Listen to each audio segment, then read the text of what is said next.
कृष्ण ने बार बार अर्जुन को कहा आर्य आर्य।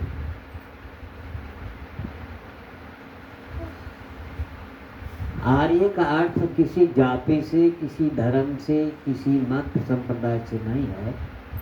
आर्य जैसे शब्द श्रेष्ठ और महान के लिए है।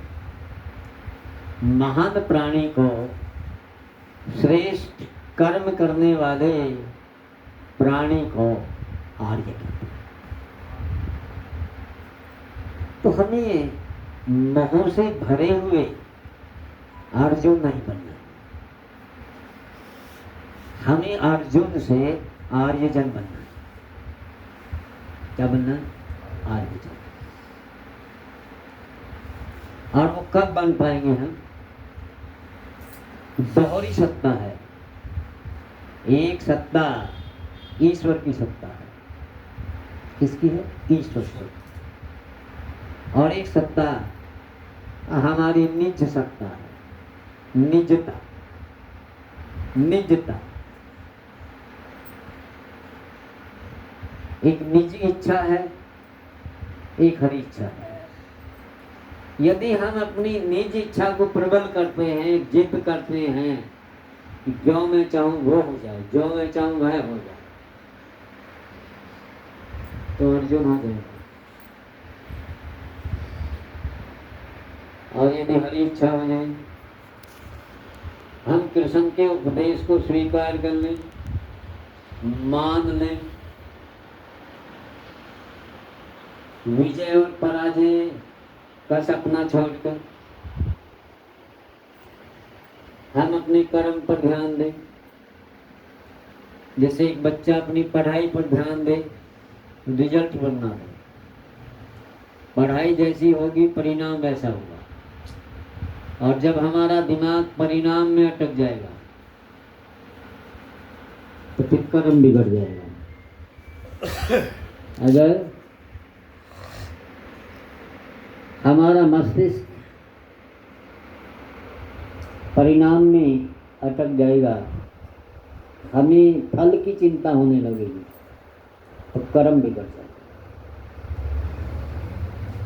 गीता में कृष्ण का यही उपदेश है, तू कर्म कर,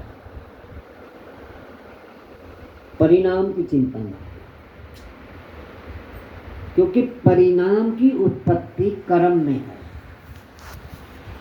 परिणाम का जो गर्भ स्थान है, उत्पत्ति स्थान है, वह कर्म है। कर्म जितना महान होगा, जितना श्रेष्ठ होगा, जितना सतत होगा, जितना पवित्र होगा,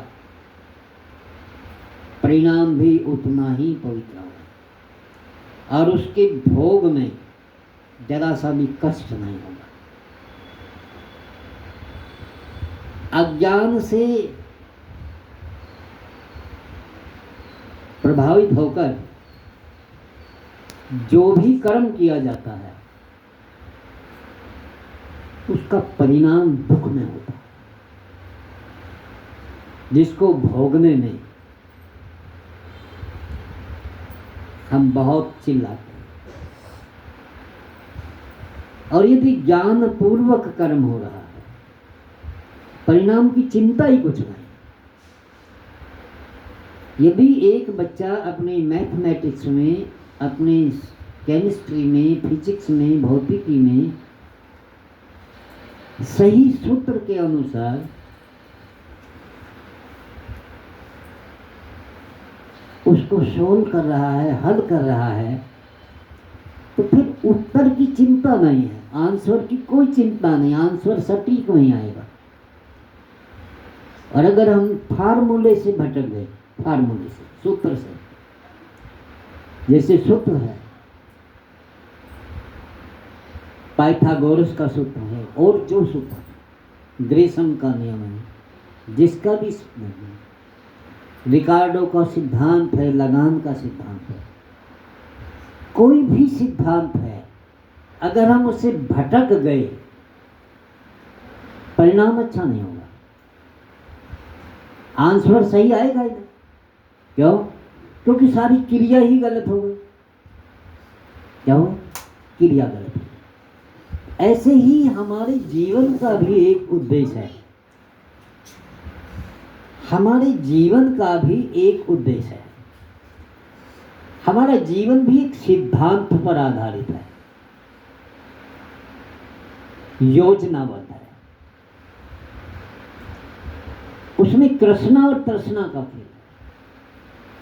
परमपिता परमात्मा अंतर आत्मा के द्वारा हमें उपदेशित करता है कि ये कर और ये मत कर। हमारे अंदर एक निज इच्छा उत्पन्न होती है, ठीक वैसे जैसे खेत में हम बोते तो फसल है, लेकिन साथ में खरपतवार भी उपज जाता है। खरपतवार को कोई बोता है? नहीं बोता। और फसल कमजोर रह जाती है और खरपतवार ऊंचे हो जाते हैं। हम जो खुराक देते हैं वो फसल को देते हैं, खाद पानी फसल को देते हैं, और उसको खरपतवार छीन लेता है, फसल का गला घोट देता है और अपने आप खेत का बादशाह बनकर बैठ जाता है खरपतवार। बिल्कुल ऐसे ही है।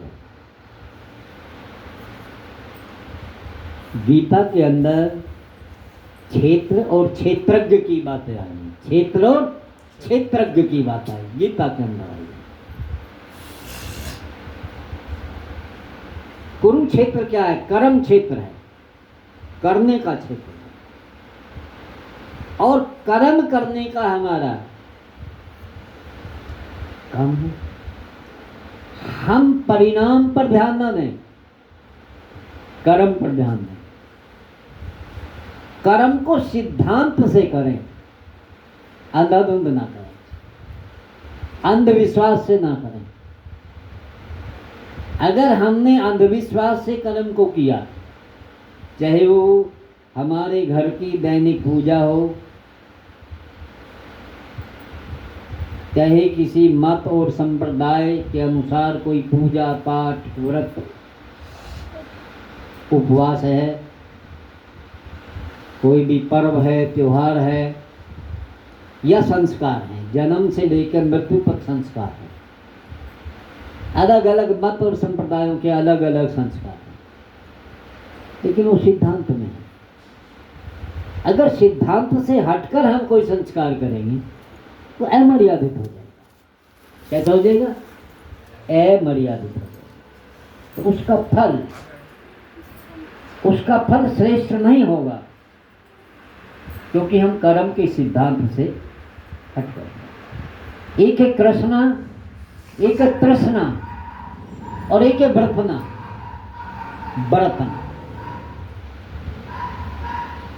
जो हमारे अंदर निज इच्छा है